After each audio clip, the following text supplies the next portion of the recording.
ir pirmā makšķerēšanas diena pagājusi. Pastāstīšu, kā ir gājis komandām. Sieviešu pusē ir bijusi diena nedaudz aktīvāka, bet tas ir attiecināms uz to, ka tur ir vairāk komandas, kopā ir izvilktas 4 zivis. Protams, ir bijušas vairākas copas, kuras ir nerealizētas, līdz ar to zivtiņu skaits būtu bijis citādāks. Pirmā diena vairāk ir domāta iebarošanai, līdz ar to komandas vairāk koncentrējās uz pirmo nakti, kad vajadzētu ķerties labāk.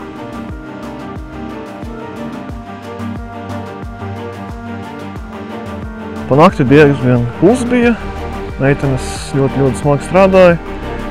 Tā no rīta tagad parādījās pirmās copes, izvilka vienu zivtiņu, pēc kādas minūtes, 2, reiz otru paņēma. Jauniešu zonā karstums darīja savu, bija bezvēžu karstums, kas ļoti ietekmēja zivis. Viņas presinga rezultāti aizgāja projām, līdz ar to rezultāts ir likumsakarīgs. Tātad jauniešu zonā ir izvilkta viena zivs uz visām valstīm, un to ir izvilktus Latvijas izlastā zivtiņa, ir 3 kg svarā, kas dod pirmo vietu mūsu izlasē pagaidām pēc pirmās dienas kopētnēm.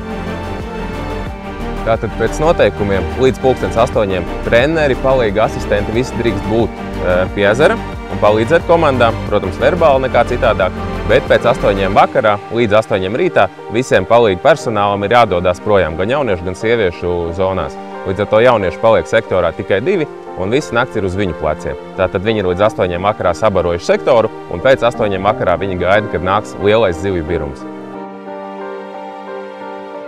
Jauniešu pusē rezultāts tomēr nebija tik iepriecinoši kā gaidīts. Kopā ir izvilktas tikai 16 zivs pa nakti, no tām 4 ir mūsu komandai Ričardam ar Artjomu, kas dod viņiem pirmo vietu individuāli.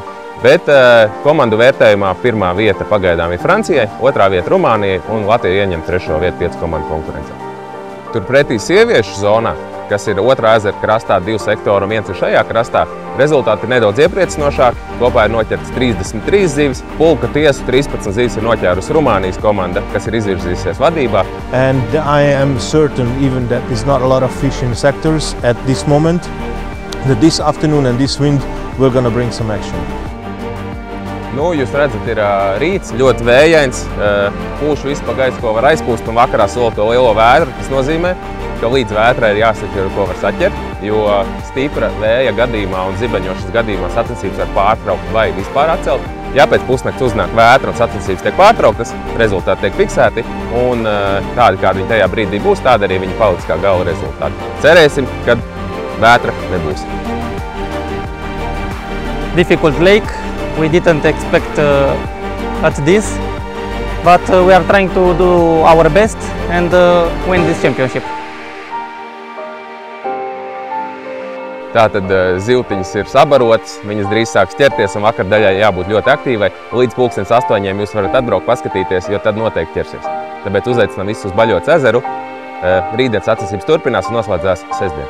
Gaidat arī mūsu atskatu rītdien.